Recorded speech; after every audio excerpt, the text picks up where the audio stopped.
안녕하세요. 처음 교 성도여러분 반갑습니다. 김나라 목사입니다.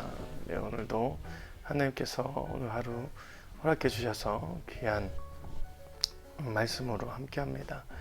말씀을 통하여 여러분의 삶에 은혜와 평강이 임하시길 주님의 이름으로 축복드립니다.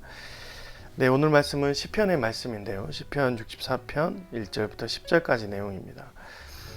다윗이 모두를 하나님께 간청하는 내용인데요. 하나님께 간청할 때 다른 것이 아니라 원수, 자신의 대적자들 안에서 두려움을 갖고 있는데 어떤 음모, 계략 그런 거에 대해서 자신을 보호해달라는 간청입니다. 1절과 2절입니다. 하나님이여 내가 근심하는 소리를 들으시고 원수의 두려움에서 나의 생명을 보존하소서.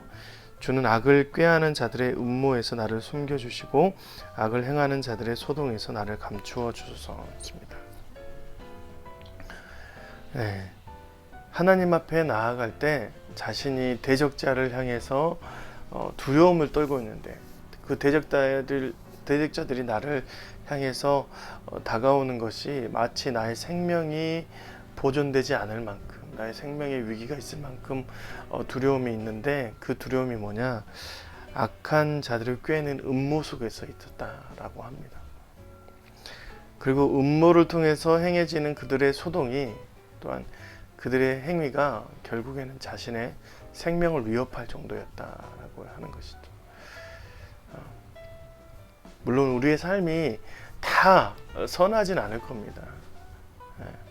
그래서 우리의 삶에서 오류가 있고 왜곡이 있기 때문에 그것을 드러내 놓으면 결국에는 악한 모습으로 우리가 비춰질 수 있지만 가만히 있고 또한 아무런 의미 없이 의유 없이 나를 해하고 음모를 꾀하는 악인들이 있다라는 것이죠. 그리고 그 음모를 통해 계략을 통해서 행해지는 그들이 결국 나의 삶을 갉아먹고 나의 생명까지도 위협할 수 있다라는 것입니다. 그런 상태에서 그런 음모적인 상태에서 나를 구원하소서라는 하나님 앞에 간청인 것이죠. 그들의 모습을 보겠습니다. 3절부터 6절까지 그들이 칼같이 자기 혀를 연마하며 화살같이 독한 말로 겨누고 숨은 곳에서 온전한지랄 쏘며 갑자기 쏘고 두려워하지 아니한도다. 그들은 악한 목적으로 서로 격려하며 남몰래 올무놓기를 함께 의논하고 하는 말이 누가 우리를 보리요 하며 그들은 죄악을 꾸미며 이르기를 우리가 묘책을 찾았다 하나니 각 사람의 속뜻과 마음이 깊도다 했습니다. 이런 식으로 자신의 말과 음모를 서로가 연합해서 한 사람을 죽이려고 다윗을 죽이려고 하는 곳이 있다라고 얘기를 합니다. 그런데 하나님께서 그들에게 저주와 파멸을 행하시는데 징계하시는데 어떻게 하신가? 7절 8절 그러나 하나님이 그들을 쏘시리니 그들이 갑자기 화살에 상하리로다. 이러므로 그들이 엎드려지리니 그들의 혀가 그들의 해함이라 그들을 보는 자가 다 머리를 흔들리로다 했습니다. 하나님께서 그들에게 화살을 쏘아서 징계하시는데 이 화살은 이제 그들에게 나타날 징계의 모습인 것이죠. 근데 어떻게 쏜다고 나와 있습니까? 갑자기 쏘는 것입니다. 갑작스러운 하나님의 행동을 보여주는 것이죠. 그 갑자기 쏘는 화살 때문에 그들이 넘어지고 그들이 볼 때 우리가 진절머리 난다. 하나님이라면 우리가 무섭다라고 이렇게 할 정도로 하나님께서 하나님께서 그들에게 갑자기 행하시는 그 징계를 통해서 그들의 모든 것들이 다 파멸되는 것이죠.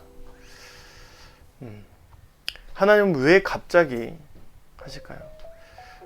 아무도 모르게 순식간에 하나님의 행위와 구원과 징계가 임하는 것입니다. 예수님께서도 하나님의 구원의 날은 도적같이 나타난다. 또한 구원은 하나님께서 하나님 나라가 완성은 하나님만이 알고 있는 때라고 얘기하시는 갑자기 도적같이 신랑이 갑자기 오듯이 그렇게 찾아오는 하나님의 때를 말씀하시는 예수님도 볼 수 있습니다. 왜 하나님 갑자기 우리에게 그렇게 구원을 행하실까요? 그것은 미리 준비된 자들, 하나님을 신뢰한 자들, 주님을 믿는 믿음 안에서 있는 것이죠. 그 시간까지도 우리가 믿고 따라야 된다는 것입니다. 반면에 악인들은 하나님의 시간을 신뢰하지 않고 하나님의 공간을 신뢰하지 않고 하나님을 대적하고 하나님을 무시하기 때문에 갑자기 쏘아진 그런 화살, 갑자기 그들에게 나타난 그런 징계들을 준비할 수 없는 것입니다.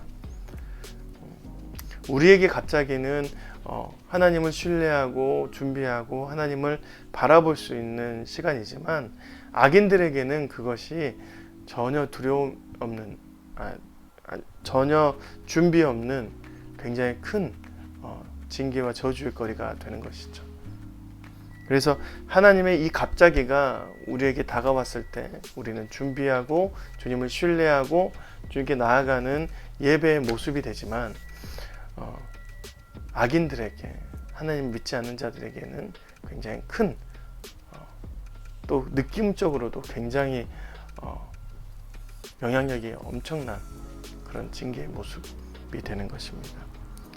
갑자기는 우리에게 구원이고 은혜이고 예배이지만 그들에게는 큰 징계의 모습이 되는 것이죠. 9절 10절 모든 사람이 두려워하여 하나님의 일을 선포하며 그의 행하심을 깊이 생각하리로다. 의인은 여호와로 말미암아 즐거워하며 그에게 피하리니 마음이 정직한 자는 다 자랑하리로다. 맞죠. 하나님을 사랑하고 의인들은 하나님께서 그렇게 갑자기 하는 구원과 징계를 놀라는 것이 아니라 오히려 자랑. 내 그럴 줄 알았다. 하나님을 신뢰하는 자들에게 나오는 예배의 자리에 있었던 자들에게 나오는 하나님에 대한 자랑인 것이죠. 주님은 여러분에게 갑자기 찾아가실 것입니다. 갑자기 은혜를 주시고 갑자기 구원의 상황을 주시고 하나님 나라를 만들어 가실 거예요. 주님의 그 갑자기 안에서 여러분이 당하는 자가 아니라 준비된 자로 서 있기를 간절히 소망합니다. 그래서 주님께서 행하시는 그 구원을 더 큰 은혜로 받아 누리시는 저와 여러분이 되었으면 좋겠습니다. 고맙습니다. 안녕히 계세요.